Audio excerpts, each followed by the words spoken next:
اللہ رب العزت نے ہم تمام کو ایک مختصر وقت کے لیے دنیا میں بھیجا ہے اور ایک مختصر زندگی دے کر بھیجا ہے، اور اللہ تعالیٰ نے زندگی دے کر ہمیں ایسے آزاد نہیں چھوڑ دیا، بلکہ انبیاء علیہ السلام کے ذریعے سے ہمیں کامیابی کے راستے بتائے کہ یہ اللہ کا بندہ جس کو اللہ تعالیٰ نے مختصر زندگی دے کر بھیجا ہے، وہ کیسے اس دنیا کی زندگی میں بھی کامیاب ہو جائے اور آخرت کی زندگی میں بھی کامیاب ہو جائے۔ اس لیے کہ اللہ تعالیٰ نے اس دنیا میں ہمارے ساتھ ضرورتوں کو لگایا ہے، ان ضرورتوں کا اللہ کے حکم سے پورا کرنا یہ دین ہے، اور اللہ نے اس کا وعدہ کیا ہے کہ ضرورتوں کو اللہ پورا کرے۔ قرآن میں اللہ اس کا وعدہ کر رہے ہیں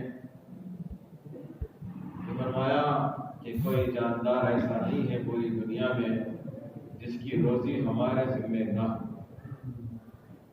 ہر ایک کی روزی اللہ کے ذمے ہے۔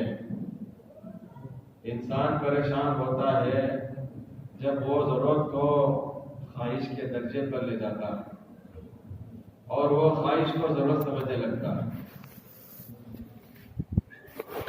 لیکن اللہ کا وعدہ خواہشوں کے پورا کرنے کا نہیں ہے، کیونکہ اللہ تعالیٰ نے خواہشوں کو پورا کرنے کی جگہ وہ جنت بنایا ہے، وہ آخرت میں۔ اگر یہ دنیا میں جو ہے اگر خواہشات کو پورا کرنا چاہے گا وہ بہت پریشان رہے گا، کیونکہ جو چیز جہاں ہے ہی نہیں اس کو وہاں تلاش کرنا آدمی کو پریشان کرتا ہے۔ تو دنیا یہ خواہشوں کی پورے کرنے کی جگہ نہیں ہے، بلکہ اللہ تعالیٰ نے ہمیں اس دنیا میں ذمہ داریوں کے ساتھ بھیجا۔ جو ذمہ داریوں کو پورا کرے گا اللہ تعالیٰ اسے کامیاب کرے گا۔ رہا ضرورتوں کو پورا کرنا وہ تو اللہ تعالیٰ کے ذمے ہے۔ حدیث میں آیا ہے کہ جس طرح چڑیا جو پرندے ہیں وہ صبح سویرے جو ہے وہ خالی پیٹ جو ہے اللہ کے بھروسے پر نکلتے ہیں اور روزانہ ہر شام کو پیٹ بھر کر اپنے جو ہے گھونسلوں کو طرف آتے ہیں، صرف اللہ کی توکل کی وجہ سے۔ اگر انسان بھی اس طرح اللہ تعالیٰ پر توکل کر دے تو پھر اللہ تعالیٰ اس سے بہترین طریقے سے اللہ تعالیٰ اس بندے کو روزی دیں گے۔ مسئلہ ہے توکل کا، مسئلہ ہے بھروسے کا، کیونکہ ہمارے سامنے جو ہے وہ جو ہے اسباب کے نقشے ہیں، تو ہمارا بھروسہ جو ہے وہ اللہ کی ذات پر کہاں ہے، اس پرندے کی طرح کہاں ہے؟ ہماری نگاہ تو ہماری تجارت پر، ہمارے دکان پر، ہمارے مال پر، ہماری دولت پر، ہمارے چیزوں پر اور تمام اسباب پر ہماری نگاہ ہے، اس لیے کہ ہم نے دین نہیں سیکھا۔ جب ہم دین نہیں سیکھتے تو پھر جو ہے دین نہ سیکھنے کی وجہ سے ہمارا دین مکمل نہیں ہوتا۔ ہم جو ہے اجزائے دین کے چند جز، دین کے شعبوں میں سے، جیسا کہ دین کے 5 مشہور شعبے ہیں، علماء کرام بتاتے ہیں، ایمانیات ہے، عبادات ہے، اخلاق ہے، اسی طرح فرمایا معاشرت ہے، معاملات ہے۔ ان میں کی ہر چیز باریکی کے ساتھ، ان میں سے ہر چیز باریکی کے ساتھ جاننا اور اس پر عمل کرنا، اس کا نام دین ہے، اور اللہ تعالیٰ کا وعدہ مکمل دین پر ہے۔ اللہ کا وعدہ مکمل دین پر ہے۔ ایسا نہیں ہوگا کہ ہم جو ہے 50% دین پر چلے تو 50% کامیابی لے لو، 60% دین پر چلو 60% کامیابی لے لو، ایسا معاملہ اللہ کا نہیں ہے۔ کوئی 99% دین پر چلے اور 1% بتا دین پر نہ چلے، اللہ تعالیٰ اس 1% دین پر نہ چلنے کی وجہ سے، اپنے دین کو کامل نہ بنانے کی وجہ سے اللہ اسے ناکام کر دیں گے۔ معاف کرنے کی چیز الگ ہے لیکن اللہ تعالیٰ کے یہاں ہمارا اس کا حق نہیں ہے کہ ہم اللہ تعالیٰ کے حقوق میں، اللہ کے دین میں ایک رائے کے دانے کے برابر بھی کمی کریں، یہ ہمارا حق نہیں ہے۔ یہ بات سمجھنا ہے۔ مکمل دین آج اس دنیا میں، آج اس زمانے میں لوگوں نے جو ہے دین کے چند اجزاء، دین کے چند پارٹس اور دین کے کچھ حصے اور دین کے کچھ اعمال وہ سلیکٹ کر لیے ہیں۔ وہ سلیکٹ کر کے جو ہے اس پر چلنے کو دین سمجھتے ہیں کہ ہر آدمی کا دین کا پیکج الگ ہے کہ میں یہ کر رہا ہوں، میں یہ کر رہا ہوں، میں یہ کر رہا ہوں، اور اتنے سے وہ اپنے دین کے ذریعے سے کامیاب ہونا چاہتا ہے۔ تو ہرگز کامیاب نہیں ہوگا، اس کا دھوکہ ہے، یہ ہرگز کامیاب نہیں ہوگا۔ تو میرے محترم دوست بزرگوں، دیکھو اس لیے کہ دیکھو ایک آدمی کا جسم ہے، اس کے ہر اعضاء کے الگ الگ کام ہیں۔ آنکھ کیا کرتی ہے؟ دیکھتی ہے۔ کان کیا کرتے ہیں؟ سنتے ہیں۔ ہاتھ کیا کرتے ہیں؟ پکڑتے ہیں۔ پاؤں کیا کرتے ہیں؟ چلتے پھرتے ہیں۔ دماغ سوچتا ہے، زبان بولتی ہے۔ جسم کے ہر اعضاء الگ الگ کام کرتے ہیں۔ اگر آنکھ جو ہے کام کرنا بند کر دے، سارا جسم مل کر وہ کام آنکھ کا نہیں کر سکتا۔ کر سکتا ہے بھائی؟ سارا جسم مل کر آنکھ کا بدل نہیں ہو سکتا۔ کان اگر کام کرنا بند کر دے، سارا جسم مل کر کان کا کام نہیں کر سکتے۔ دماغ اگر جو سوچنا چھوڑ دے، دماغ کام کرنا چھوڑ دے، سارا جسم مل کر دماغ کا جو ہے بدل نہیں ہو سکتا۔ جس چیز کی جسم میں کمی ہوگی، جس اعضاء کی جسم میں کمی ہوگی، اس کمی کا کوئی بدل نہیں ہے۔ اس کمی کا کوئی بدل نہیں ہے۔ اسی طرح فرمایا کہ مکمل دین میں جس حصے کا دین زندگی میں نہیں ہوگا، اس حصے کا دین زندگی میں نہیں ہوگا، اس دین کا کوئی بدل نہیں ہے۔ دین کا کوئی بدل نہیں ہے۔ معاملات کا دین، اخلاق کا دین، اپنے وقت کے گزارنے کا دین، ہر دین ہے۔ میں مثال دے کر تمہیں کہتا ہوں، ایک مثال سے سمجھا رہا ہوں۔ ایک مثال یہ ہے کہ مسلمان کا فرصت کا وقت اگر بیکار کاموں میں لگتا ہے، کیونکہ یہ دین کا حصہ ہے کہ مسلمان اپنا وقت کام گزارے، یہ اس کا دین ہے۔ نماز، روزہ، حج، زکات جو ہے اس تک محدود دین نہیں ہے۔ مسلمان کا ایک ایک منٹ کی زندگی وہ دین ہے۔ تو مسلمان اپنا جب جو ہے وقت کو ضائع کرتا ہے، وقت کا ضائع کرنا کسے کہتے ہیں؟ فرمایا لایانی میں لگتا ہے، بیکار باتوں میں لگتا ہے، اللہ کے ذکر کے علاوہ کے کاموں میں لگتا ہے، اللہ کے یاد کے علاوہ کے کاموں میں لگتا ہے، اور اللہ تعالیٰ کو بھول جاتا ہے اور اللہ کے علاوہ کے کاموں میں لگتا ہے۔ فرمایا یہ اس کا جو ہے یہ وقت کا گزارنا یہ لایانی ہے۔ کیا ہے؟ لایانی، بیکار وقت گزارنا۔ حدیث میں آیا ہے جنت میں جانے کے بعد بھی اہل جنت کو دنیا کی کسی چیز کا افسوس نہیں ہوگا، غم نہیں ہوگا، بجز اس گھڑی کے جو اس نے دنیا میں اللہ کے ذکر کے بغیر گزار دیا ہو۔ جو جنت غموں سے خالی ہے، جو جنت کس سے خالی ہے؟ غم سے خالی ہے۔ جس جنت میں غم نہیں ہے، وہاں بھی یہ جو دنیا میں اس نے اللہ کے ذکر کے بغیر، اللہ کی یاد کے بغیر بیکار وقت گزارا ہے، جو جنت غم کی جگہ نہیں ہے، وہاں بھی غم ہو رہا ہے۔ تو اندازہ لگاؤ، یہ وقت کو بیکار گزارنا، یہ لایانی میں وقت گزارنا اور یہ وقت کو بیکار گزارنا جب جنت میں غم کا ذریعہ ہے، تو دنیا میں کتنے غم کا یہ ذریعہ ہوگا؟ سوچو۔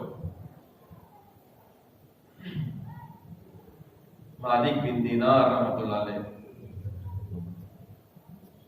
اولیاء اللہ میں سے ان کی نصیحت کی باتیں، حکمت کی باتیں کتابوں میں ہیں۔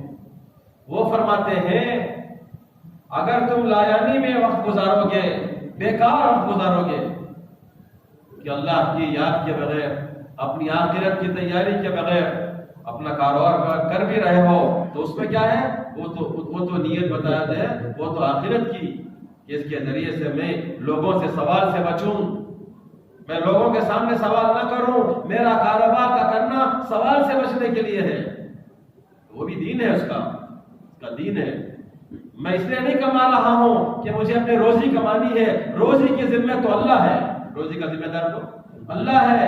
جو پتا جائے روزی میں آدمی لگنا ہے اس نیت سے کہ میں جو ہے یعنی غیر کے سامنے، اللہ کے غیر کے سامنے سوال سے بچ جاؤں، کیونکہ سوال کرنا ذلت کی چیز ہے، سوال کرنا ذلت کی چیز ہے۔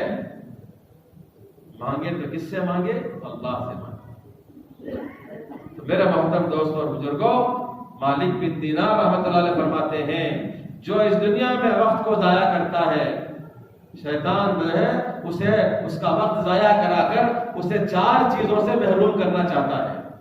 مالک بن دینار فرماتے ہیں کہ جو اپنے وقت کو دنیا میں ضائع کرے گا، اپنے وقت کو بیکار گزارے گا ایسے چیزوں میں، یہ موبائل دیکھ رہا ہے، یہاں کی وہاں کی سن رہا ہے، ٹائم پاس کر رہا ہے۔ آج جو ہے وہ لوگ جو ہے لوگوں کی جگہ مقرر ہے کہ میں کہاں ملوں گا؟ فلاں جگہ، فلاں سرکل میں، اور فلاں گلی میں، اور فلاں ٹھیے میں، اور فلاں کونے میں، اور فلاں نکڑ میں، کہ جو ہے یہ میری ملنے کی جگہ ہے۔ کتنے گھنٹوں فلاں چائے کی دکان میں، فلاں ہوٹل میں، فلاں جگہ۔ ہر آدمی کی بتایا اپنے وقت کو برباد کرنے کی، اپنے وقت کو ضائع کرنے کی جگہیں اس زمانے میں طے ہیں۔ لوگ بول دیتے ہیں گھر میں نہیں، کہیں وہ دل پسند پڑھو چلے وہاں پھر صبح شام تک مر لے، بولتے نہیں بولتے لوگ، فلاں جگہ چلا جاؤ، وہ قبرستان کے سامنے گیٹ ہے نا، وہاں چلتی ہو، یہ تو وہاں چلتی۔ تو ہر آدمی اپنے وقت کو ضائع کرنے کا اپنے زندگی کا حصہ بنائے ہوئے ہیں۔ تو 4 چیزوں سے شیطان جو ہے اس کے وقت کو ضائع کراتا ہے، اس لیے نہیں کہ اس کو تمہارا صرف وقت ضائع کرانا ہے۔ مالک بن دینار رحمۃ اللہ فرماتے ہیں کہ جو وقت کو ضائع کرے گا وہ 4 چیزوں سے محروم ہو جائے گا۔ پہلی چیز یاد رکھو، وہ فرماتے ہیں کہ جو ہے اس کی رزق کی برکت ختم ہو جائے گی۔ کیا ہو جائے گی؟ روزی کی برکت ختم ہو جائے گی۔ وہاں بیٹھ کر لایانی میں لگ کر روزی کے کتنے پلان بنا لے، روزی کے کتنے آئیڈیا دے لے، اور روزی کے کتنے آئیڈیا لے لے، اور روزی کے بارے میں کتنے تذکرے کر لے، یہ لایانی ہے، یہ وقت کا بیکار گزارنا ہے۔ وہ فرماتے ہیں اس سے اس کی روزی کی برکت ختم ہو جائے گی۔ سوچو کیا ہو رہا ہے، دیکھو ان کی زندگیاں جو وقت کو گزارتے ہیں، ضائع کرتے ہیں، ہر وقت ٹینشن میں، دیکھو ان کی زندگیاں۔ تو پہلی چیز روزی کی برکت ختم ہو جائے گی۔ دوسری چیز فرمایا جسم کی طاقت ختم ہو جائے گی، جسم کی طاقت ختم ہو جائے گی۔ وہ فرماتے ہیں کہ بیمار رہے گا ہمیشہ۔ یہ تو تقوی کی وجہ سے، اللہ کے حکم کو پورا کرنے کی وجہ سے، یہ اپنے دین پر ہے، اللہ کے حکموں پر ہے، وہ جو بیماری آتی ہے اس کے درجات بلند کرنے کے لیے۔ لیکن جن اسباب سے یہ آتا ہے کہ اس کا جسم کمزور ہو رہا ہے، فرمایا لایانی بیکار وقت گزارنا کہ دوسری محرومی یہ ہے کہ اس کی جسم کی طاقت ختم ہو جائے۔ وہ تیسری چیز فرماتے ہیں کہ عبادت کی لذت ختم ہو جائے گی۔ کیا ہو جائے گی؟ عبادت کی لذت ختم ہو جائے گی۔ اب اس عبادت میں مزہ نہیں آئے گا۔ ذرا امام صاحب جو ہے 2-4 منٹ خیرات لمبی کر دے تو یہ کہے گا، کیا کہے گا؟ یہ کہے گا مسجد بدل دو، بہت لمبی نماز پڑھاتے ہیں۔ دیکھو رمضان میں روز لوگ تلاش کرتے ہیں سب سے جلدی کہاں تراویح ہوتی ہے، اس کو تلاش کرتے ہیں، وہاں مجمع ملے گا، اور جہاں دیر سے جو ہے قرات کے ساتھ جو ہے وہ نماز پڑھائی جاتی ہے، وہاں کم مجمع ملے گا۔ حالات ہمارے سامنے ہیں، ہم کوئی جو ہے فارغ سے نہیں آئے ہیں، اپنے ہی علاقے میں ہم سب چیز جانتے ہیں کہ کیا ہو رہا۔ یہ کیا ہے؟ یہ عبادت کی لذت ختم ہو گئی، اب اسے مزہ نہیں آ رہا قرآن سننے میں۔ یہ دلوں کی گندگی کی علامت ہے، دلوں کی بگاڑ کی علامت ہے، دلوں کی خباثت کی علامت ہے کہ ہمارے دل گندے ہو گئے، اب ہمیں اللہ کے کلام میں مزہ نہیں آتا۔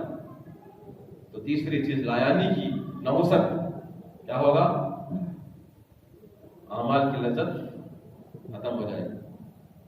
چوتھی چیز فرمایا کہ دینی باتوں کو بھول جائے گا، دینی باتوں کو سنے گا بھول جائے گا، سنے گا بھول جائے گا، یاد رہا تو عمل کرے گا۔ کہ یہ لایانی کی نحوست ہے کہ دین کی باتیں بھلا دی جائیں گی بیکار وقت گزارنے میں، بیکار دھندوں میں لگنے میں، بیکار مشغولوں میں لگنے میں۔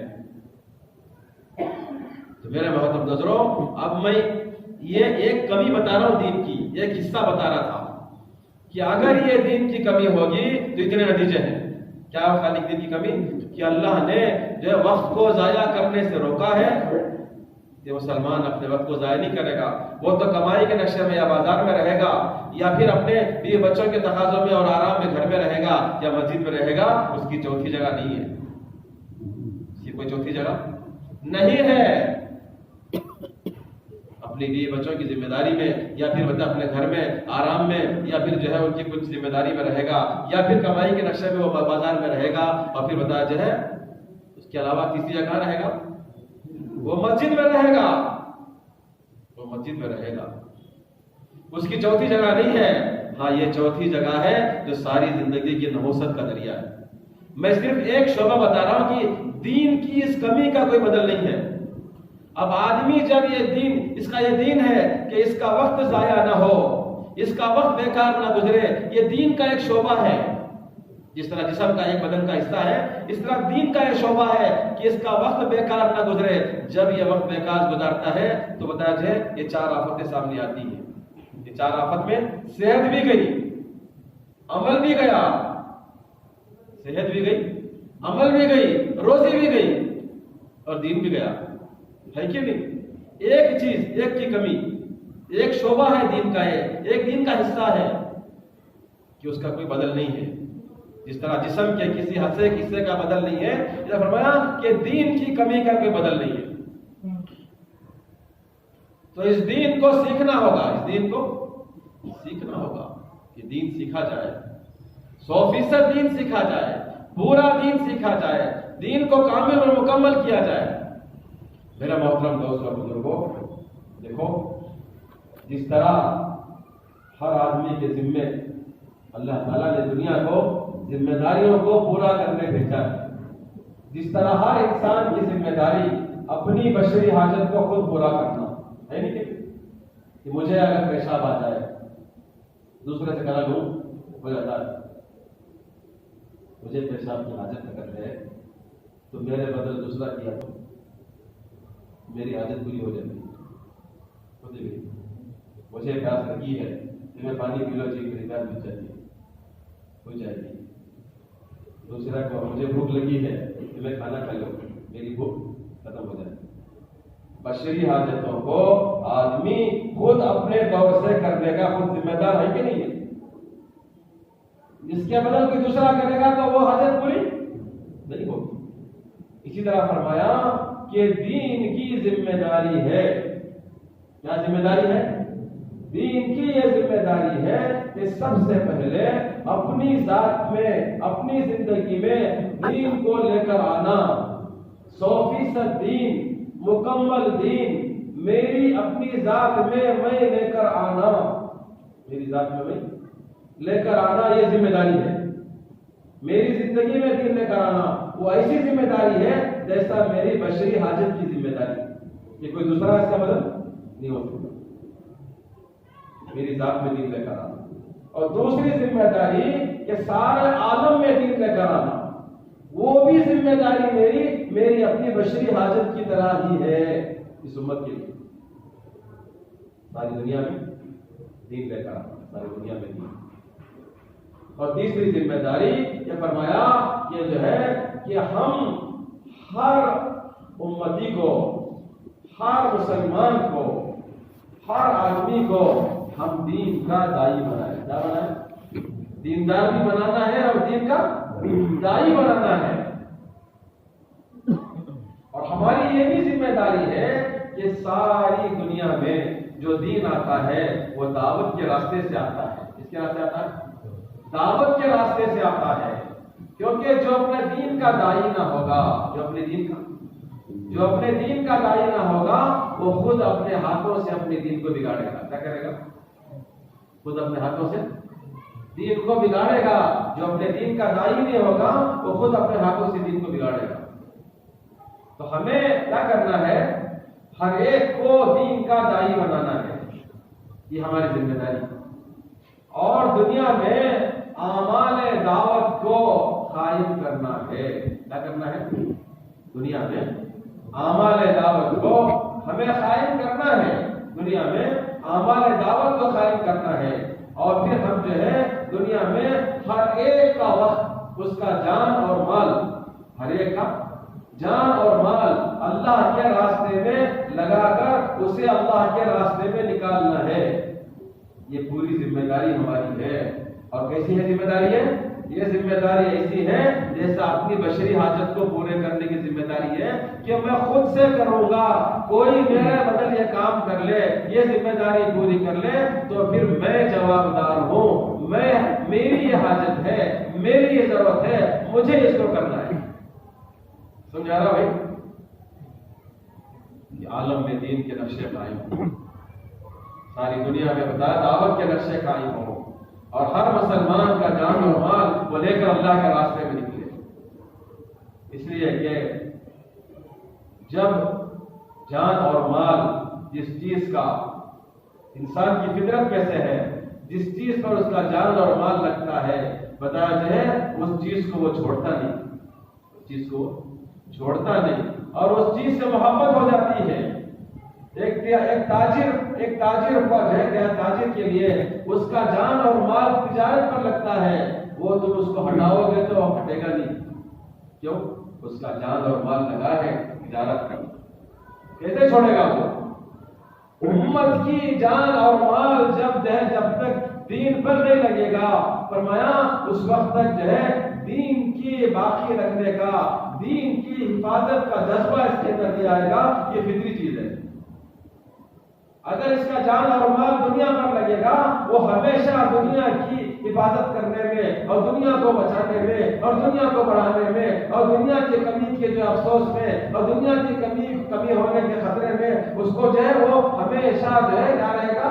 ہمیشہ جو ہے وہ اس کی فکر میں رہے گا. جان اور مال. تو میرے محترم دوستوں اور بزرگوں، یہ بات ہمیں سمجھنا ہے. دیکھو، آدمی دنیا حاصل کرنا چاہتا ہے کامیاب ہونے کے لیے، لیکن اللہ کا ضابطہ عجیب ہے. اللہ کا ضابطہ الگ ہے. سارے اقوام، دنیا کے سارے قومیں ایک جگہ اگر جمع کر دو اور مسلمان ایک جگہ ہے، اللہ تعالیٰ کا دونوں کو کامیاب کرنے کے ضابطے الگ ہیں. بہت غور سے بات سنو. سارے دنیا کے مسلمان کے علاوہ جتنے قومیں ہیں ان کے لیے کامیاب کرنے کا ضابطہ الگ اور مسلمان کو کامیاب کرنے کا ضابطہ الگ. کیا ضابطہ ہے؟ فرمایا کہ اللہ تعالیٰ جو ہے ان تمام لوگوں کو جو کامیاب کریں گے وہ اسباب کے راستے سے کریں گے. کس سے کریں گے؟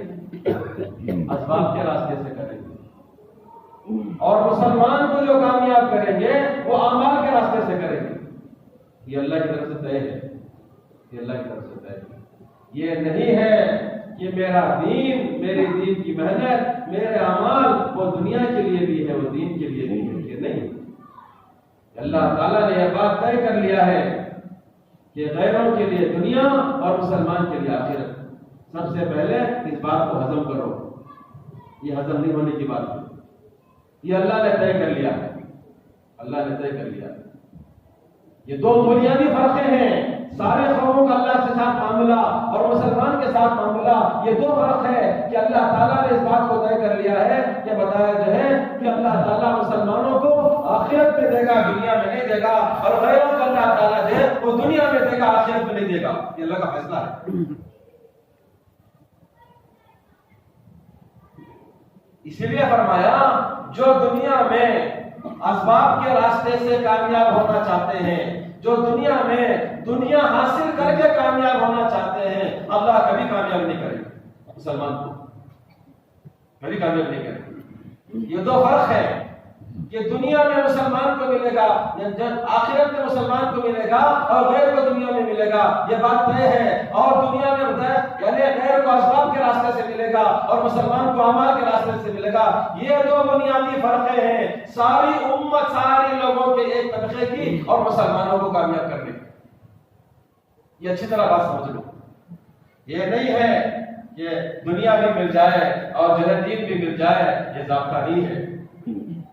حضرت فاطمہ رضی اللہ تعالیٰ عنہ اللہ کے نبی صلی اللہ علیہ وسلم کے پاس گئی ہیں، بکریاں آئی ہوئی تھی 5، اطلاع ملی کہ 5 بکریاں لینے گئی کہ اللہ کے نبی صلی اللہ علیہ وسلم مجھے یہ 5 بکریاں دے دو، اس کے ذریعے سے میں دودھ سے نفع اٹھاؤں گی، گوشت سے نفع اٹھاؤں گی، انہیں بیچ کر جو ہے اس کے پیسے سے نفع اٹھاؤں گی، یعنی ان کو استعمال کر کے نفع اٹھاؤں گی، یہ 5 بکریاں مجھے دے دو۔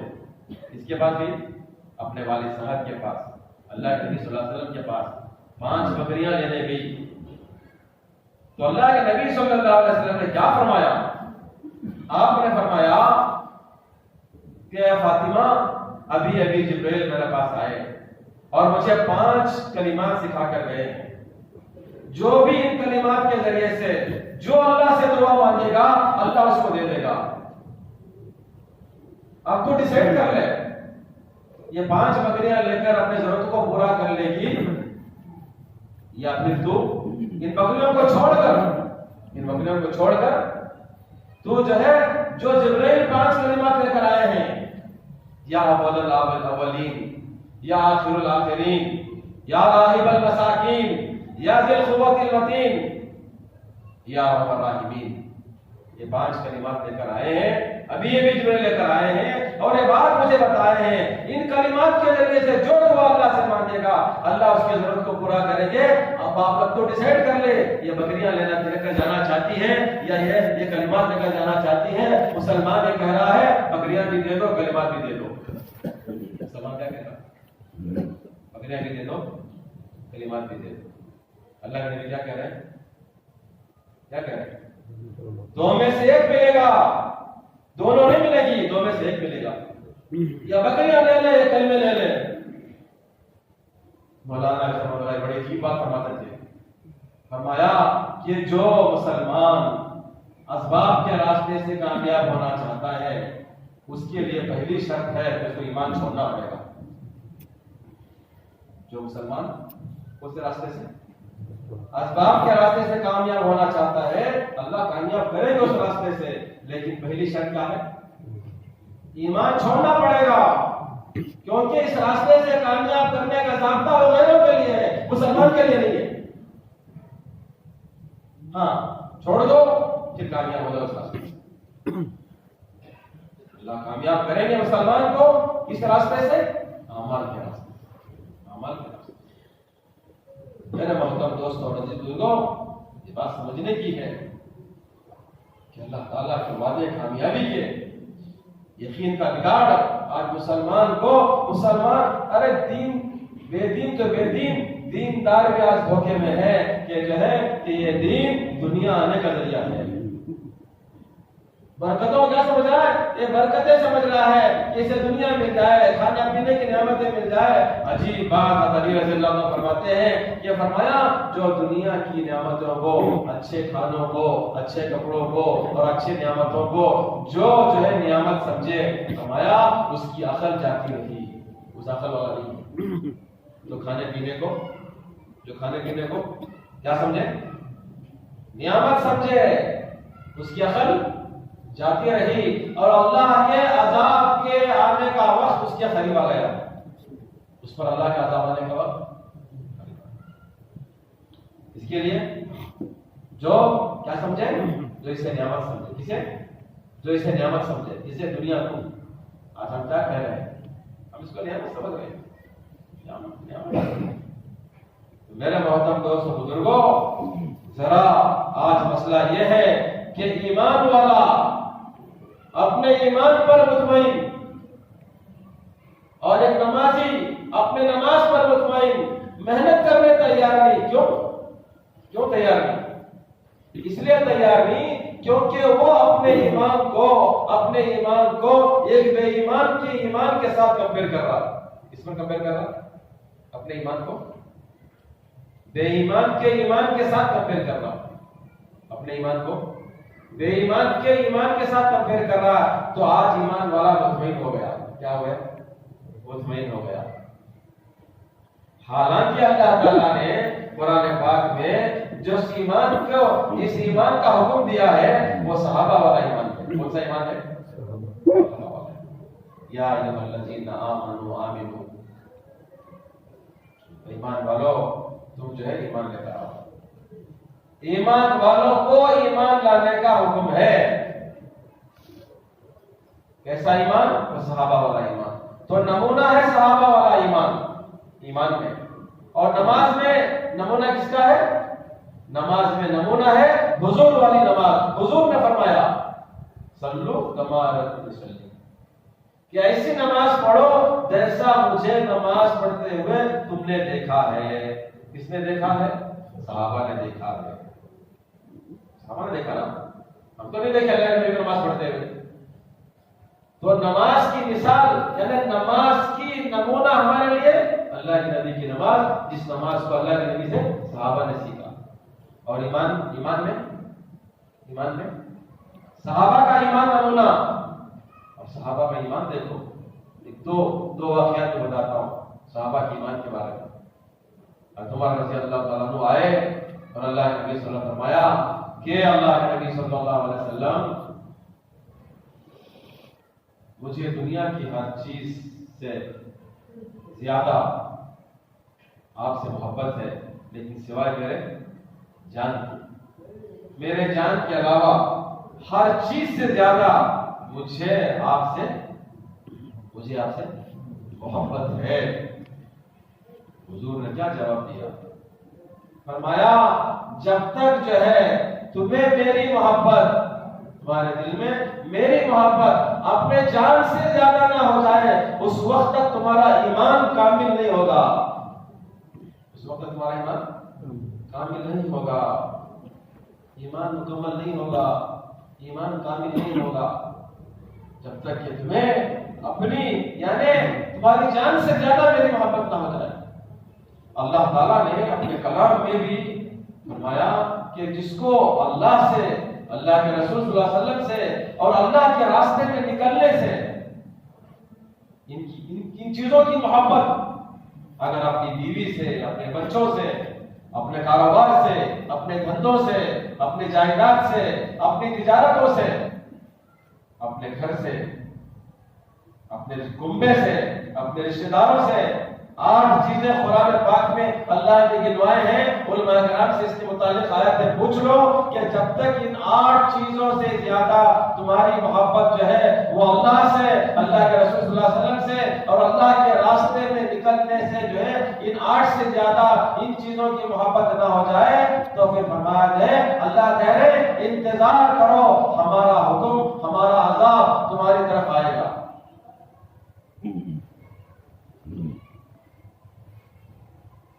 میرے محترم دوست اور بزرگوں، یہ معلوم ہوا ایمان. اب اس ایمان کے ساتھ اپنے ایمان کا جائزہ لو. اس ایمان کے ساتھ اپنے ایمان کا جائزہ لو. اللہ اس کے رسول سے محبت ہے ہماری ویسی؟ ایک صحابی نے آ کر کہا آپ صلی اللہ علیہ وسلم کو قیامت کب آئے گی؟ اللہ کے لیے بتائیے قیامت کب آئے گی؟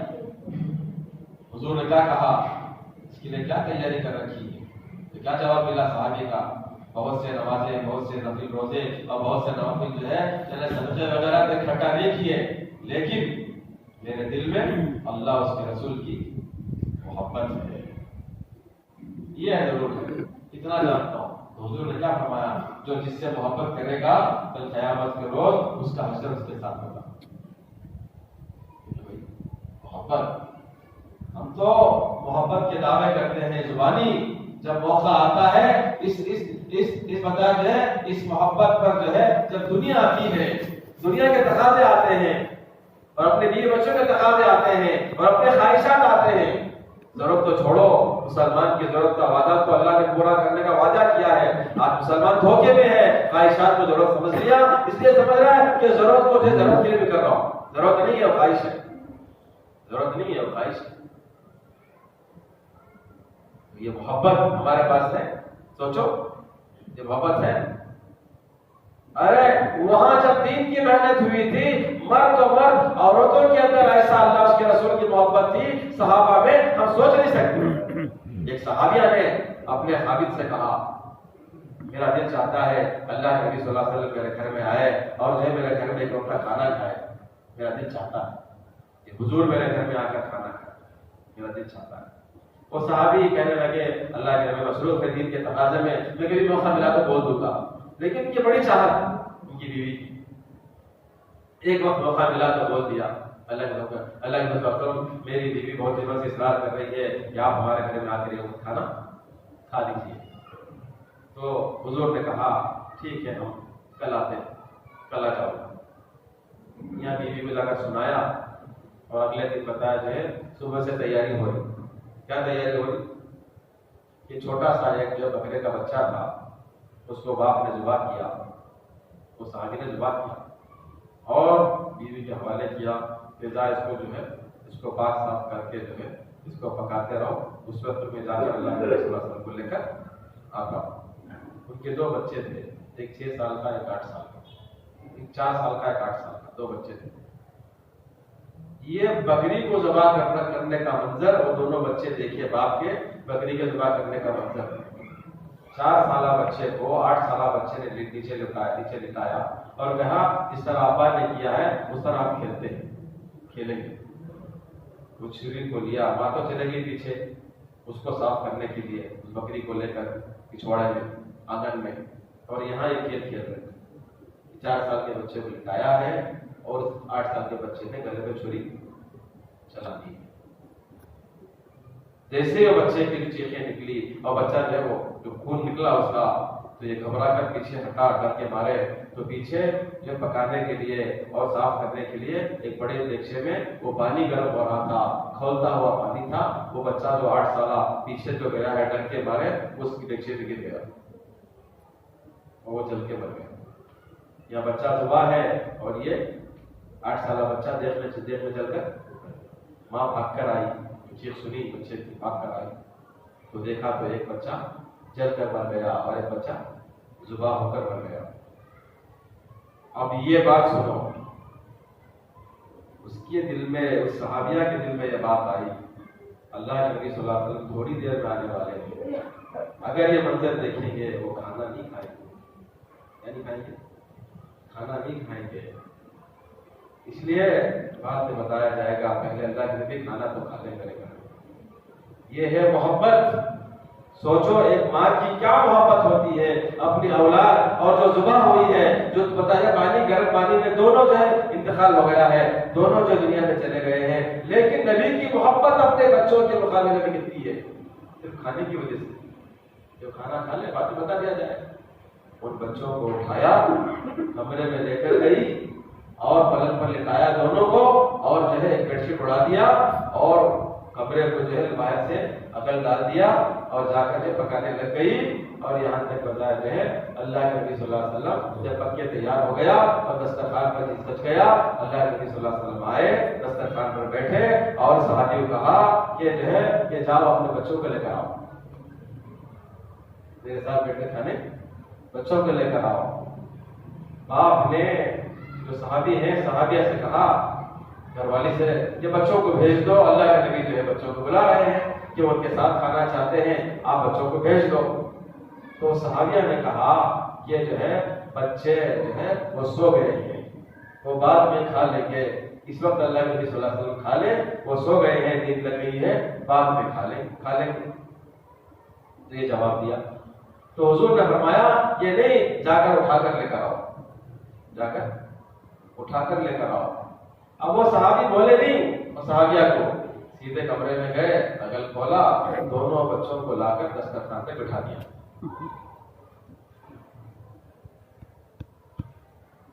تو پھر اللہ کے نبی صلی اللہ علیہ وسلم نے صحابی کو پوچھا اے صحابی جانتے ہو تمہارے پیچھے کیا ماجرا ہوا یہاں؟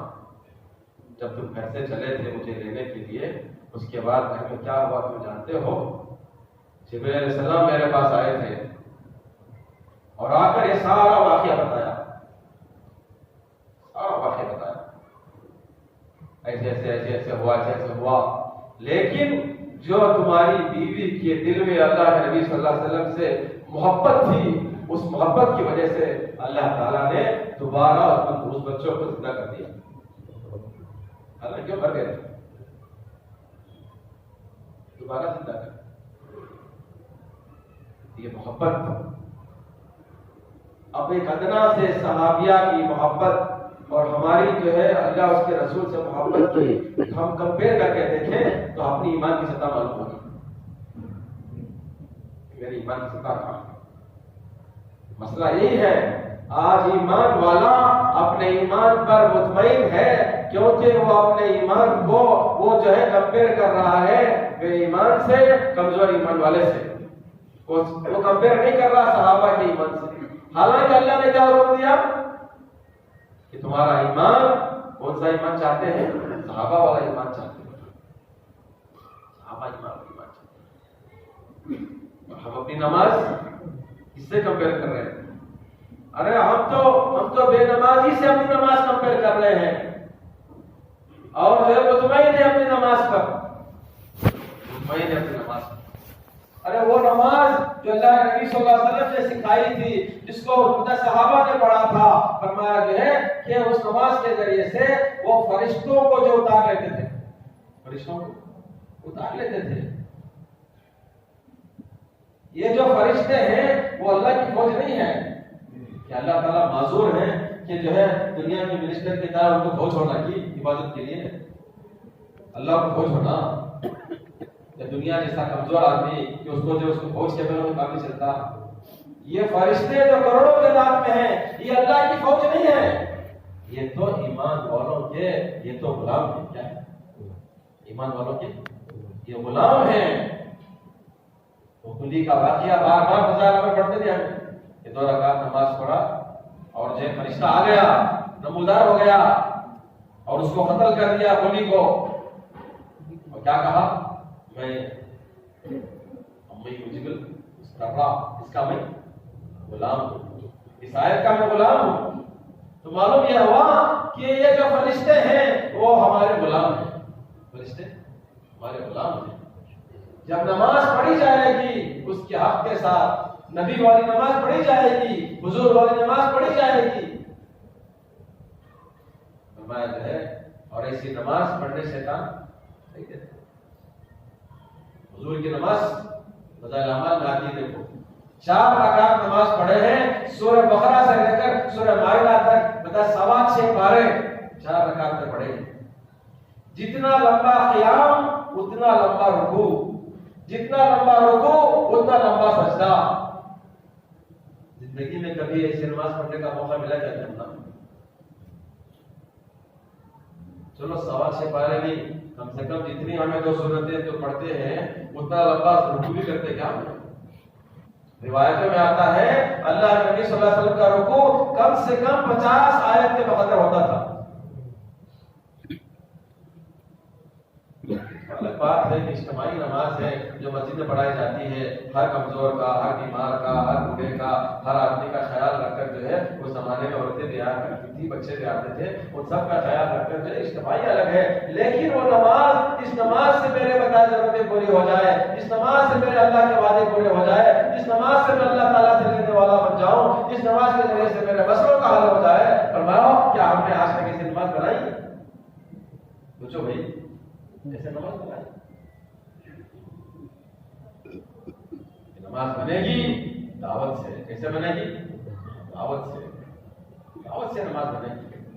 ایمان دعوت سے بنے گا، اور وہ دعوت اپنی من گھڑت نہیں، اپنے خیالی طریقے سے نہیں، صحابہ اور سیرت، سنت اور سیرت۔ اپنے نظام الدین میں ہمیں روانگی کے بعد میں کہنے لگے ہمارے کام کی بنیاد 4 چیزیں ہیں، 2 لفظی اور 2 عملی۔ دو لفظی چیزیں ہمارے کام کی بنیاد، وہ قرآن ہے، وہ حدیث ہے. قرآن ہے، وہ حدیث ہے، لفظی الفاظ.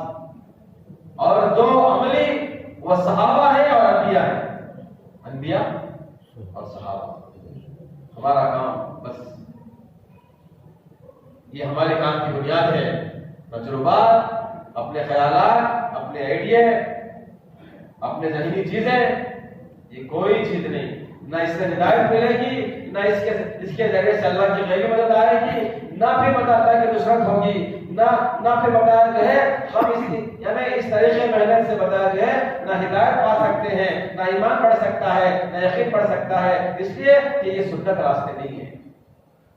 نبی کے دو بنیادی کام، تعلیم اور دعوت. تعلیم اور دعوت. جب دعوت بتایا سنت پر ہوگی تو ایمان بنے گا اور ہدایت عام ہوگی. جب دعوت سنت طریقے پر ہوگی تو کیا ہوگا؟ ایمان بنے گا اور دعوت سنت طریقے پر ہوگی تو فرمایا جو ہے یہ ہدایت عام ہوگی. اگر بتایا جو ہے تعلیم کا طریقہ، علم کے سیکھنے کا طریقہ اگر بتایا سنت پر ہوگا تو بھی فرمایا تو تربیت ہوگی. آج مسئلہ یہ ہے، آج علم تو ہے لیکن تربیت نہیں ہے، کیونکہ سنت کے راستے سے تعلیم ہٹی ہوئی ہے. اسی کو سیرت کی روشنی میں کہا جا رہا ہے کہ علم سیکھنے کی جگہ وہ مسجد ہے. کیا کہا جا رہا ہے؟ علم سیکھنے کی جگہ مسجد ہے. جب اس سنت سے ہٹے گی تعلیم تو بتایا جو ہے علم کی اور معلومات تو آ جائیں گے، لیکن معلومات کے ساتھ تقویٰ نہیں آئے گا، عمل نہیں آئے گا. تقویٰ بھی نہیں آئے گا، عمل بھی نہیں آئے گا، بلکہ تربیت بھی نہیں ہوگی. تربیت نہیں ہوگی. ہم نے اس کا خوب مشاہدہ کیا. اس مرتبہ ہمارا سفر جو بنگلہ دیش کا ہوا تھا، اس سفر میں ہم نے خوب مشاہدہ کیا. ہمیں تاکید سے کہا گیا تھا کہ یہ اس ملک میں مدارس کی کثرت ہے، تم جو ہے ضرور ہر مدرسے کو جانا، ہر عالم سے ملنا اور ہر ایک کو جو ہے اعمال دعوت پر کھڑا کرنا اور ان کو ذمہ داری کا احساس دلانا، ان کو اعمال دعوت ان کے مدرسے میں چلانے کو کہنا اور خود ان کو جو ہے مسجد میں وقت دینے کو کہنا کہ تم جو ہے امت کے لیے وقت دو مسجد میں، تاکہ آنے والی اس امت کو تم جو ہے تم کیا سکھاؤ؟ اس امت کو تم دین سکھاؤ، ایمان سکھاؤ، سورہ سکھاؤ، مسائل سکھاؤ. اس کے لیے وقت مانگنا. ہم اسی مطالبے کو لے کر گئے. لاکھوں مدرسے اس بنگلہ دیش میں، لاکھوں مدرسے لے کر گئے. 98% جہاں کی آبادی مسلمانوں کی. تو پھر ہم لے کر گئے، ایک ایک مدرسے میں بات کی ہے. یقین مانو ہر مدرسے والا یہی کہہ رہا ہے، دیکھو بھائی ہم جو پڑھا رہے ہیں یہی ہمارے لیے دعوت کا کام ہے، ہم یہ کام کرنا نہیں چاہتے. ہم یہ کام کرنا نہیں چاہتے. ہم پڑھا رہے ہیں، یہی ہمارا دعوت کا کام. یہ دعوت کا کام نہیں کیا؟ یہ دعوت کا کام نہیں کیا؟ امامت دعوت کا کام نہیں کیا؟ امامت تو نبی کا کام. تم گلی گلی کو جانے کو اور جو عام انسانوں کو ملنے کو اور عام انسانوں کو چھٹی میں ڈال کے ہاتھ ڈال کر لانے کو تم دعوت سمجھ رہے ہو کہ ہم یہ دعوت کا کام نہیں کر رہے کیا؟ ہر عالم کے زبان پہ یہی جواب. میں نے کہا دیکھو بھائی، اللہ نے جو علم دیا ہے اس علم کے اعتبار سے آپ صلی اللہ علیہ وسلم نے آپ کو کیا کہا؟ یہ جو تم تعلیم دے رہے ہو یہ ان لوگوں کو دے رہے ہو جو طلب کے ساتھ تمہارے پاس آ رہے ہیں. مدرسے میں طلب کے ساتھ تمہارے پاس آ رہے ہیں، وہ 1% ہے. 1% بھی نہیں ہے وہ عملہ، وہ مجمع جو تمہارے پاس سیکھنے طلب کے ساتھ آتا ہے.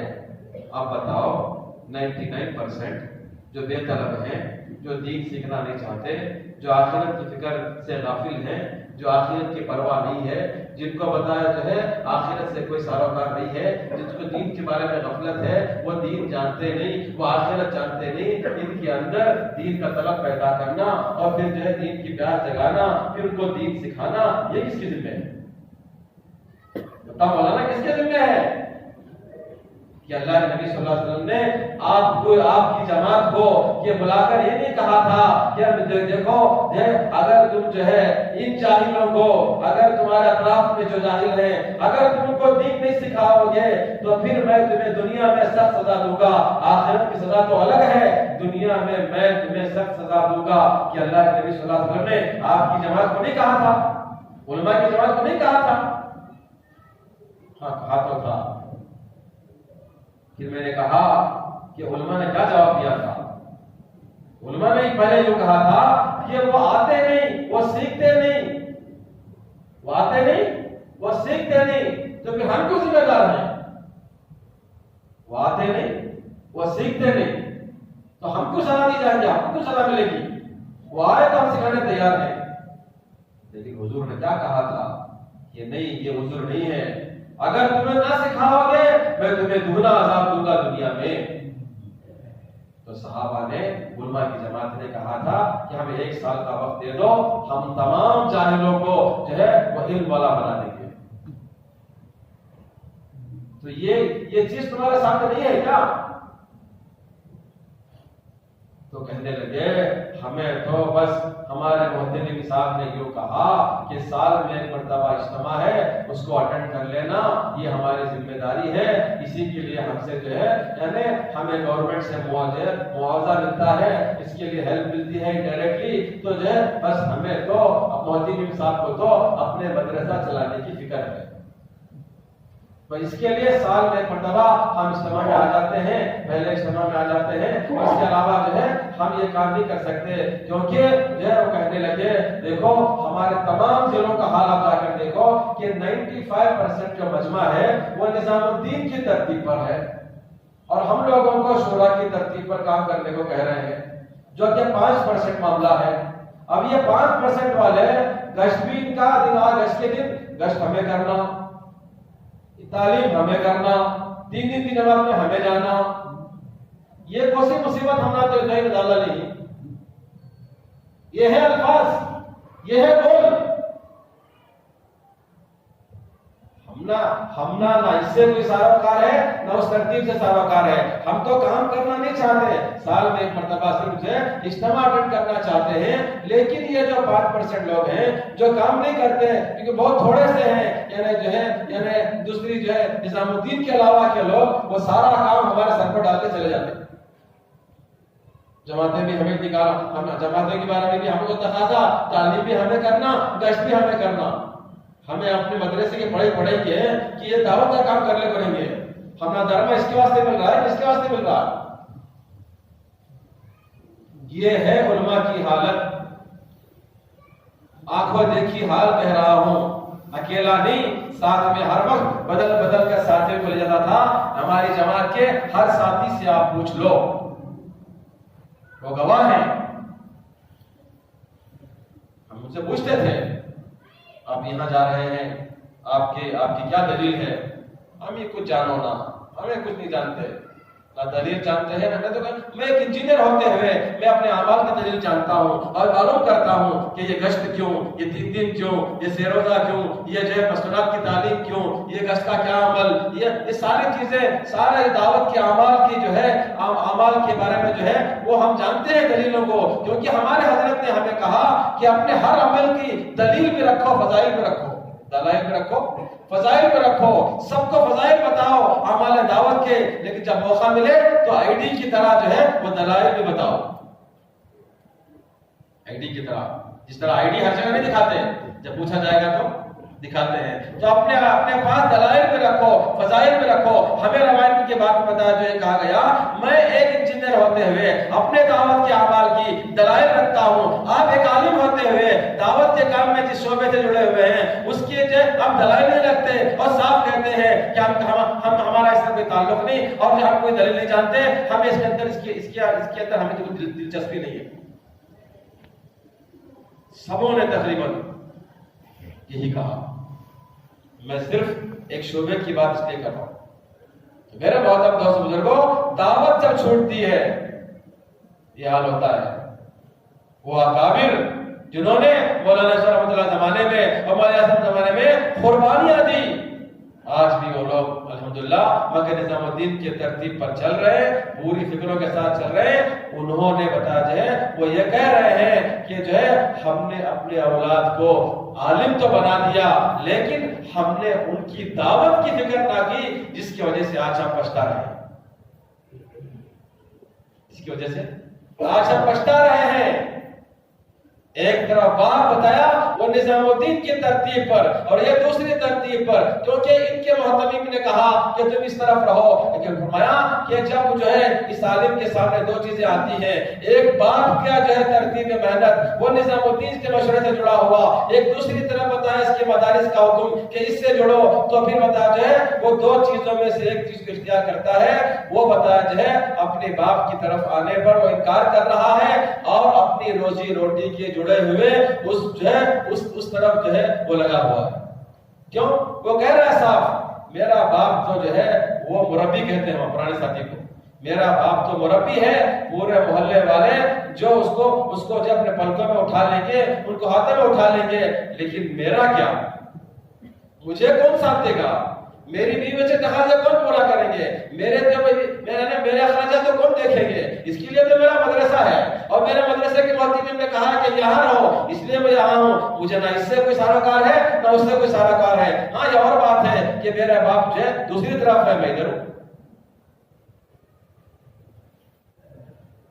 یہ حالت جب دعوت چھوڑتی ہے، دل کا یقین بگڑتا ہے، تو پھر بتایا جو ہے کہ ایک طرف باپ بتایا جو ہے وقت کے راستے پر ہے لیکن اس کو پرواہ نہیں، وہ تو یہ چاہ رہا ہے کہ میری ضرورت پر زرد کہاں پڑ رہی ہے یہ دیکھ رہا ہے، میری خواہش پر زرد کہاں پڑ رہی ہے اور میری ضرورت پر جو ہے کہاں مار پڑ رہی ہے، میرا تقاضا کہاں ذبح ہو رہا ہے، میری حاجت کہاں جو ہے وہ دم توڑ رہی ہے، وہ دیکھ رہا ہے۔ میرے محترم دوست اور بزرگوں، میں صرف یہ بتانا چاہتا ہوں کہ علم آئے گا، اگر دعوت کے بغیر آئے گا تو یہ حالات ہم دیکھ کر آئے۔ پورے بنگلہ دیش میں بتایا جو ہے وہ علم کا جال ہے، لیکن دعوت نہ ہونے کی وجہ سے اللہ اکبر مسلمانوں کا ملک، لیکن فرمایا ہم جب بھی آبادی کی محنت میں جاتے ہیں اور نوجوانوں کو لے کر آتے ہیں مسجد کے اندر، ہم یہ دیکھتے بتایا جو ہے کہ آدھے سے زیادہ کیا 80% نوجوان وہ پاکی نہیں رکھتے، پیشاب کی پاکی نہیں رکھتے۔ عصر میں، مغرب میں، ظہر میں ہم جا کر بلا کر لاتے ہیں تو کہتے ہیں کہ ہم مسجد نہیں آ سکتے، ہمارے پاس پاکی نہیں ہے، پاکی نہیں ہے، پاکی نہیں ہے، ہم نہیں آ سکتے۔ ہم ان کو لا کر صحن میں بٹھاتے ہیں، صحن میں لا کر بٹھاتے ہیں اور صحن میں ہم جو ان کا ذہن بناتے ہیں، ان کی تشکیل کرتے ہیں اور ان کو ماحول میں جوڑتے ہیں۔ میرے محترم دوستوں اور بزرگوں، یہ حال امت کا یہ حال ہے۔ وہاں کے ڈاٹا ہم نے لیا، معاشرت کا کیا حال ہے، بلکہ وہ مربی ہمیں کہنے لگے معاشرے ہمارے اس ملک کے معاشرے کا حال مت پوچھو۔ اسلامی ملک کہا جاتا ہے، 98% بتایا جو مسلمان ہیں، لیکن کہنے لگے کہ ہمارے یہاں ہمارے ملک کا ڈاٹا یہ ہے کہ جو ہے 60% نکاح وہ بہت کم عرصے میں ٹوٹ جاتے ہیں، زندگی بھر نہیں چلتے نکاح، بہت کم عرصے میں۔ کتنے پرسنٹ؟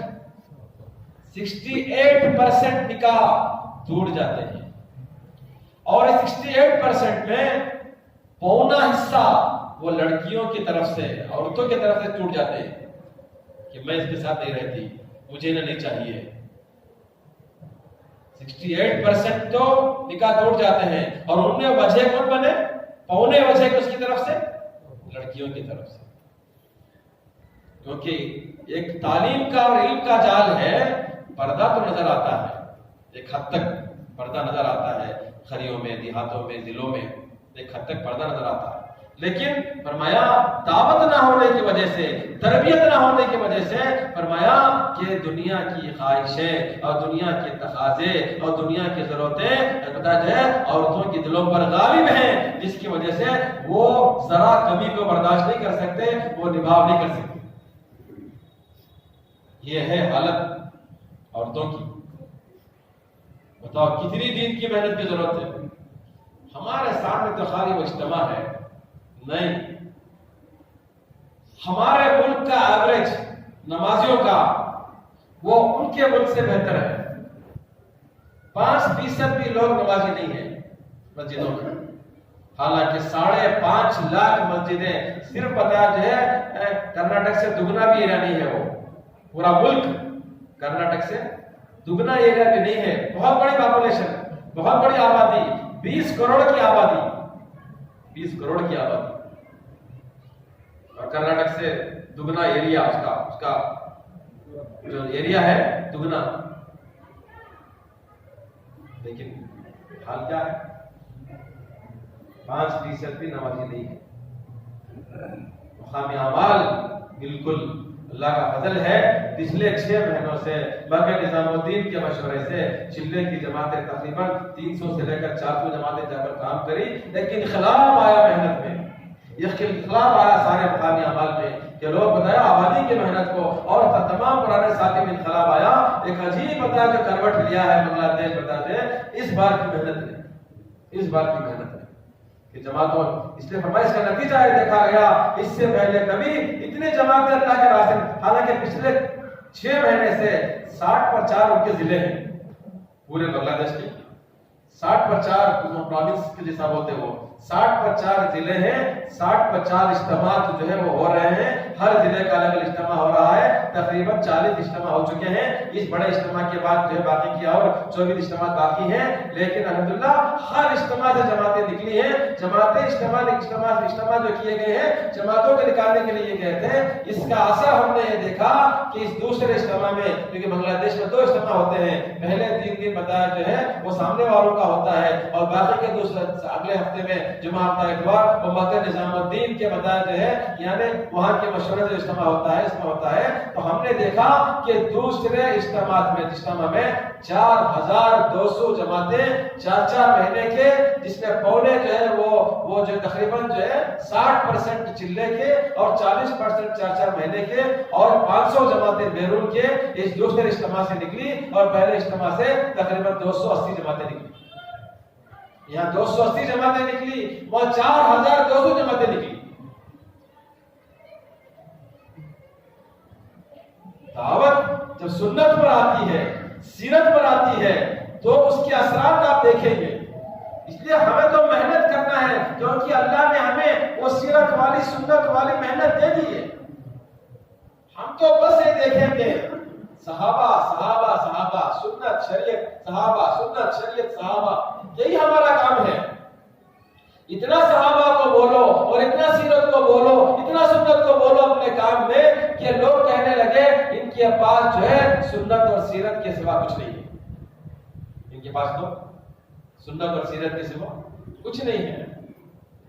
مولانا یوسف رحمۃ اللہ کے بارے میں آیا کہ یوسف رحمۃ اللہ کے بارے میں بار بار آیا ہے کہ اتنا صحابہ کو پڑھنے والے، اتنا صحابہ کو جاننے والے، آپ ان سے کوئی پوچھتا کہ تمام صحابہ میں مالدار صحابہ کی جو ہے فہرست بتاؤ، ان کے پاس تمام جو ہے صحابہ مالدار صحابہ کی فہرست موجود، تمام غریب صحابہ کی جو فہرست موجود، تمام مہاجر صحابہ کی فہرست موجود، تمام انصار صحابہ کی فہرست موجود، اتنا زیادہ صحابہ کو پڑھنے والے جاننے والے، وہ خود فرماتے ہیں میں نے تمام صحابہ کی زندگی کے بارے میں دیکھا اور اس بات کے نتیجے پہنچا ہوں کہ ہر صحابی کا جو خروج تھا، ہر صحابی کا جو اللہ کے راستے میں خروج تھا، وہ جو ہے ایوریج 6 مہینے سالانہ تھا، اتنی گہرائی سے جاننے والے۔ مولانا علی میاں ندوی رحمۃ اللہ علیہ وہ خود کہتے ہیں، اپنے کتاب میں لکھتے ہیں کہ جب بھی ہم مولانا یوسف صاحب رحمۃ اللہ علیہ کی جو ہے مجلسوں میں بیٹھتے تھے اور آپ کی باتوں کو ہم سنتے تھے، وہ جو صحابہ کی گہرائی کی باتیں ہم سنتے تھے، وہ جو صحابہ کے جو ہے زندگی کا نچوڑ سنتے تھے، تو پھر ہم آپس میں کہہ لیتے تھے، ہم علماء کرام کہتے تھے یہ صحابہ کی جماعت میں سے جماعت کا ایک آدمی ہے جو دنیا میں رہ گیا ہے، پیچھے رہ گیا ہے۔ وہ خود کہتے ہیں اتنا صحابہ کو جاننے والا، اتنا صحابہ کو سمجھنے والے، تو ہمیں جو کام دیا گیا ہے وہ انہی صحابہ کی روشنی میں دیا گیا ہے۔ تو میرا محترم دوستوں اور عزیز بزرگوں، کہ دیکھو ہمیں تو سیرت مل گئی، سنت مل گئی، مشعل راہ مل گئی، وہ نظام الدین کی بتائے رہبری مل گئی، لیکن ہماری کمزوری بڑھتی جا رہی ہے۔ ملاد تو بہت بڑی نعمت ہے لیکن استعمال نہیں ہو رہا۔ یہ مسجد کی آبادی کی محنت، یہ مقامی اعمال کی محنت، یہ مستورات کی محنت، کہا جا رہا ہے کہ ہر ہفتہ واری تمہاری جو اجتماع میں کہ جو ہے مستورات کی نقد جماعتوں کی تشکیل کرو۔ سیرت کی روشنی میں ہر چیز بتائی جا رہی۔ ساتھیوں کو کہنے لگا اتنا اچھا ہو جائے، میں وہاں جا کر کچھ ساتھیوں سے بات بھی کرنے لگا اور کہنے لگا کہ ہمارے بنگلور کے جو چند ساتھی ہر 3 مہینے میں ایک مرتبہ دل چاہتا ہے کہ یہاں آئے اور یہاں کے نظام الدین کے جو 3-4 دن یہاں رہ کر آنے کے 2 دن، جانے کے 2 دن، 3-4 دن رہنے کے 1 ہفتے بھر کی جماعتیں جو ہے ہم اپنے ساتھیوں کو لے کر آ کر یہاں واقع نظام الدین میں روانگی کی بات کی مجلس، واپسی کی بات کی مجلس، کارگزاری کی مجلس، صبح کے فجر کے بیان کی مجلس، حیات الصحابہ کی مجلس اور دیگر بتایا جو مجلسوں میں اگر جو ہے ہمارا وقت گزرے گا صبح سے شام تک نماز لگے گا تو کتنی کام کی بصیرت ہمارے ساتھیوں کی بڑھے گی، ایسی استقامت آئے گی۔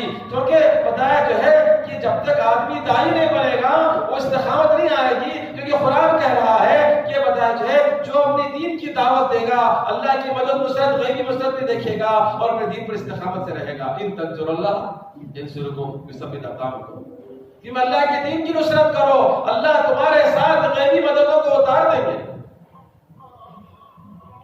اور اللہ تعالیٰ تمہارے قدموں کو جما دیں گے۔ آج مسلمان دین کو چھوڑ رہا ہے حالات سے مجبور ہو کر کہ جو ہے حکمرانوں کی طرف سے، قانون کی طرف سے یہ چیز، ماحول یہ چیز کا یہ چیز، فرمایا جو ہے دعوت ہی ہے وہ چیز جو ان تمام راستوں سے حل نکالتی ہے کہ آدمی کو استقامت کے ساتھ جماتی ہے۔ اللہ کے نبی صلی اللہ علیہ وسلم نے جو سب سے بنیادی چیز سیرت میں ملتی ہے کہ فرمایا کہ آپ صلی اللہ علیہ وسلم نے ہر امتی کو جوڑا مسجد سے، کہاں سے جوڑا؟ مسجد سے جوڑا۔ حضرت تو کہہ رہے ہیں یہ بات بار بار قسم کھا کر کہہ دو کہ بتایا جو ہے جس کا تعلق مسجد سے نہیں، خدا کی قسم اس کا تعلق اللہ سے نہیں ہے۔ یہ تو قرآن کہہ رہا اس کا تعلق مسجد سے نہیں، اس کا تعلق اللہ سے نہیں ہے، یہ کھل کر کہہ دو اس کا تعلق اللہ سے نہیں ہے، دھوکہ ہے کہ میرا تعلق اللہ سے ہے۔ فرمایا ہماری گشتیں کہہ رہے ہیں کہ ہماری گشتیں وہ ملاقات نہیں ہے، ہماری گشتیں تو ماحول کا بدلنے کی ہے۔ ہماری گشتیں کیا ہے؟ اس کو منکر کے ماحول سے نکال کر معروف کے ماحول میں لے کر آنا، یہ ہے گشت۔ ہم کیا سمجھتے؟ ملاقات ہو گئی تو بتایا ہم سمجھ گشت ہو گیا، یہ گشت نہیں ہے۔ اس لیے فرما کرتے تھے کہ دعوت جو ہے وہ جو ہے کانوں میں بال ڈال دینا دعوت نہیں ہے، دلوں میں اتارنا دعوت ہے، اور دلوں میں اتارنے کے لیے اس ماحول کو لے کر آؤ جس ماحول میں اللہ قرآن میں اور حدیثوں میں جو ہے ہدایت کا وعدہ کیے ہیں، فرشتوں کے پروں میں ہدایت رکھی ہے اور وہ فرشتوں کے پروں کی جگہ مسجد ہے۔ ارے دنیا کے بارے میں دیکھو، جہاں پھل ملتا ہے وہاں ترکاری نہیں ملتی، اس کا مارکیٹ الگ، اس کا مارکیٹ الگ، جہاں مشینری ملتی ہے وہاں دوائی نہیں ملتی، جہاں کوئی ہر چیز کا مارکیٹ الگ۔ کیا ہدایت ایسی چیز ہے کہ ہر جگہ مل جائے؟ ہدایت کا ماحول نہیں، ہدایت کے ملنے کی جگہ قرآن کہہ رہا ہے، حدیثیں کہہ رہی ہے کہ وہ مسجد ہے۔ فرمایا کہ جیسے ہی تم کسی بندے کے قدموں کو اس کو اللہ کے گھر کی طرف خوشامد کر کے منا کر سمجھا کر تم جو ہے اس کے قدموں کو جو ہے وہ اللہ کے گھر کی طرف تم جو ہے پلٹا دو گے، اللہ کی رحمت اس کی طرف پلٹا کھا جائے گی۔ اللہ کی رحمت پلٹا کیا کھا جائے گی؟ اللہ اکبر۔ ابو ہریرہ رضی اللہ عنہ کہتے ہیں، عجیب حدیث ہے، عجیب حدیث ہے۔ ابو ہریرہ رضی اللہ عنہ کہتے ہیں کہ یہ امت افضل امت ہو نہیں سکتی، یہ امت خیر امت ہو نہیں سکتی جب تک کہ بتایا جو ہے لوگوں کو منکرات کے ماحول سے نکال کر منکرات کے ماحول سے نکال کر مسجد کے ماحول میں نہ لے کر آئے، اس وقت تک بتایا جو ہے کیا، اس وقت تک یہ امت خیر امت نہیں ہو سکتی، افضل امت نہیں ہو سکتی۔ عجیب اس کی بات سنو، عجیب بات حیات الصحابہ میں بات ہے۔ ابو ہریرہ کہتے ہیں اگر مسلمان کو قید کر کے اس کے گلوں میں زنجیریں ڈال کر لانا پڑے تو لے کر آؤ مسجد کو۔ اپنی بات کی مضبوطی لے کر رہے ہیں ابو ہریرہ رضی اللہ عنہ کہ جانتے ہیں کہ ہدایت کی یہ جگہ ہے، اگر مسلمان کو قید گلے میں زنجیریں ڈال کر لانا پڑے تو مسجد میں لے کر آؤ. میں نہیں کہتا کہ ایسا کرو، حضرت نے کہا ہے تو صحابہ میں نہیں کہتا ایسا کرو، لیکن کیا چیز ہے مسجد میں آنا؟ کیا چیز ہے مسجد میں آنا؟ کیا چیز ہے مسجد میں گزارنا؟ کیا چیز ہے کہ مسجد میں ہمارا وقت گزارنا؟ آج ہم اس کو نہیں جانتے، بڑے ہلکے میں لیے ہوئے ہیں. یہ مسجد میں آ کر بیٹھنے کو بڑے ہلکے میں لیے ہوئے ہیں. کہنے لگے میں تمہیں ایسے کتنی آیتیں بتاؤں اور ایسے کتنی حدیثیں بتاؤں جس کا نچوڑ یہ ہے کہ جو محلے کی مسجد آباد ہے، جو محلے کی مسجد آباد ہے، اللہ تعالیٰ 2 انعام اس محلے کو دیں گے. اللہ تعالیٰ اس محلے میں روزی کی برکتیں دیں گے، اور دوسرا انعام فرمایا اللہ تعالیٰ اس محلے میں ہدایت کو عام کریں گے. ہدایت کو عام کریں گے. آج ہم 24 گھنٹے کی آواز مسجد کو آباد کرنے کی کہ راتوں کو شفٹ بناؤ اور دن میں جو ہے ہر نماز کے بعد مسجد کو آباد رکھو اور راتوں کو وقت بنا کر مسجد میں آؤ، اللہ کے گھر میں آؤ. بتایا جائے آج ہمیں سمجھ میں نہیں آ رہا، ہم تو کوئی ایک چیز ایک پروگرام سمجھ گئے. میرے محترم دوست بزرگوں، دعوت خدا کی قسم تنظیم نہیں ہے کہ میرا اور آپ کے آئیڈیا سے اعمال طے کرنے کی بات نہیں ہے. بیٹھو ابھی سوچیں گے ایسا کر لیا تو اچھا رہے گا، نہیں ایسا کر نہیں.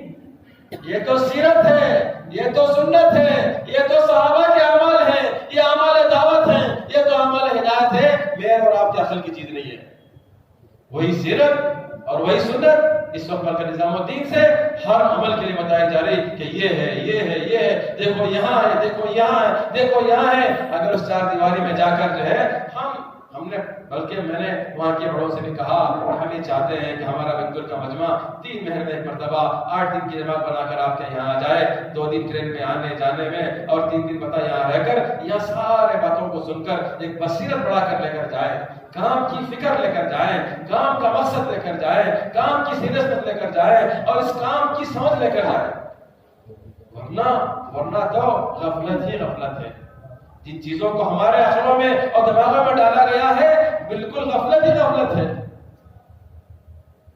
ایک آخری بات، وقت نہیں ہے، آخری بات میں ایک آپ کو علم کی روشنی بتاتا ہوں. آج سے 15 سال پہلے نظام الدین بتایا، اس چیز میں آج کی بات نہیں ہے، آج سے 15-20 سال پہلے میرے طالب علم کا زمانہ، 20 سال پہلے تقریباً 25-30 سال ہو گئے ہوں گے.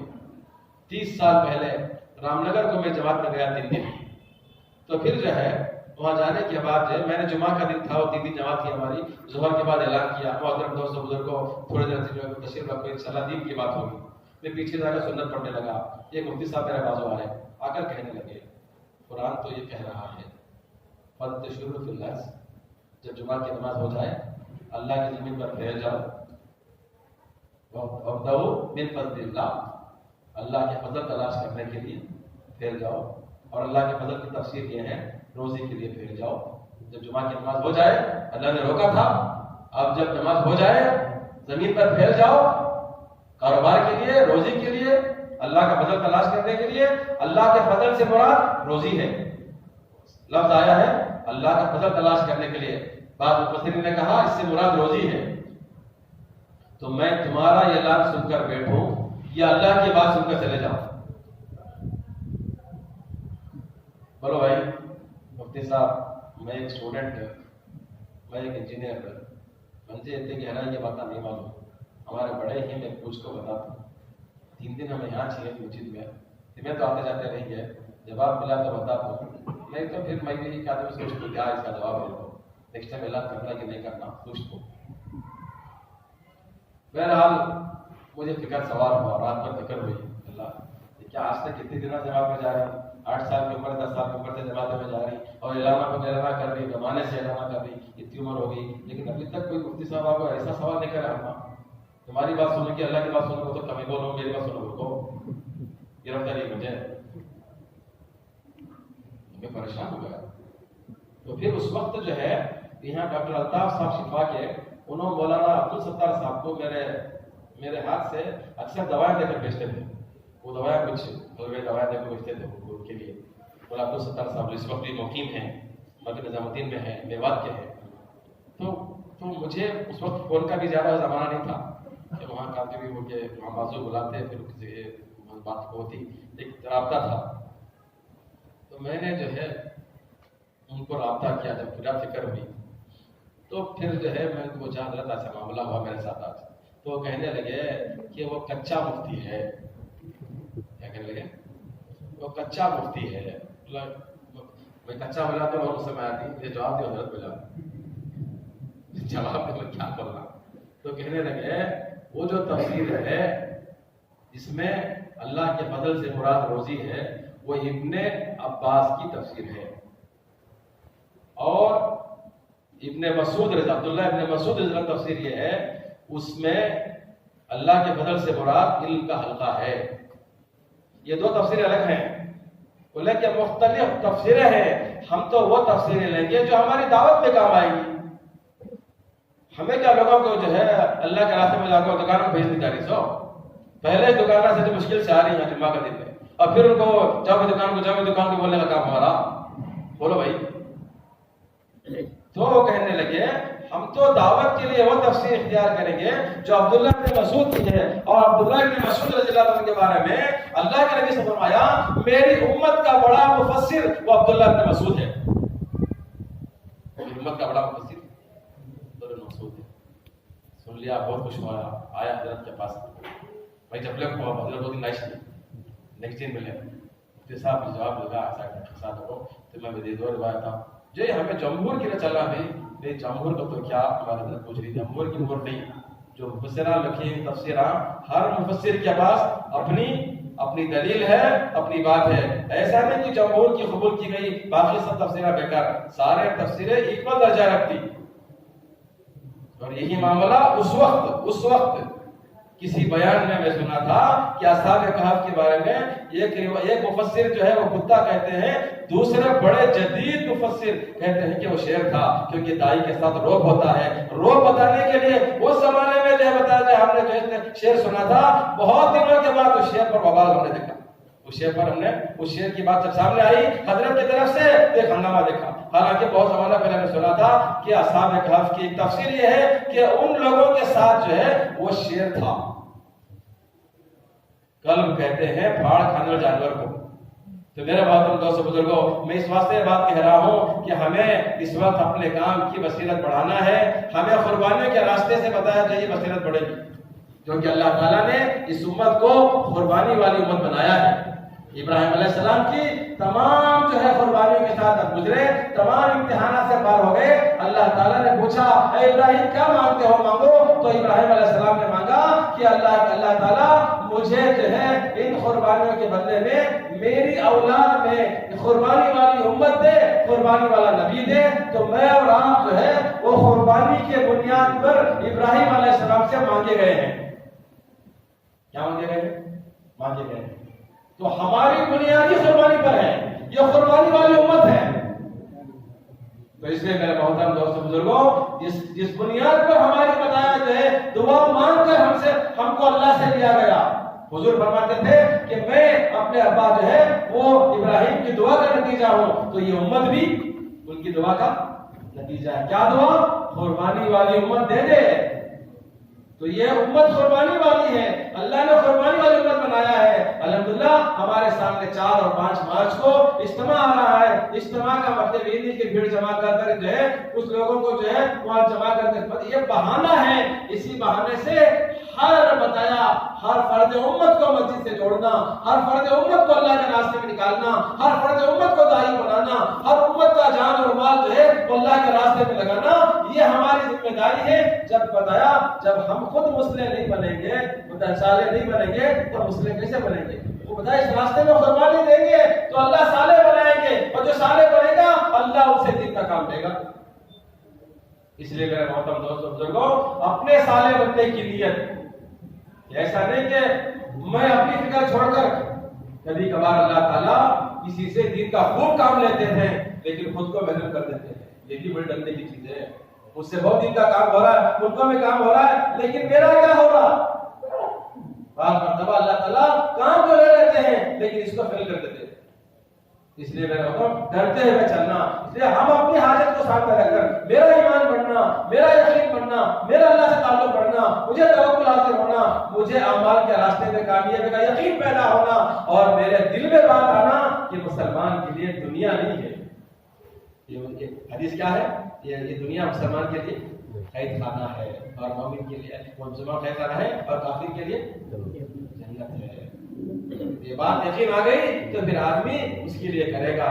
اس کے لیے حضرات صحابہ کے فخر و فاخر، ان کی تنگیاں فرمایا جو ہے وہ خیر کی چیز صحابہ کہہ رہے ہیں، خیر کی چیز ہے.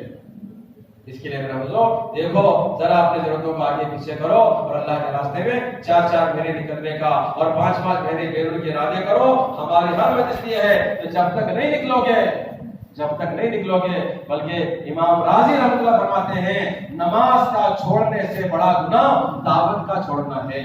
جا کر دیکھو امام راضی کی کتاب، یہ کتاب ہے ان کی بات ہے. نماز کا چھوڑنا کیا ہے؟ یہ کوئی چھوڑے تو 2,88,00,000 برس جہنم میں جلنا. فرماتے ہیں کہ دعوت کا چھوڑنا نماز کے چھوڑنے سے بڑا گناہ ہے.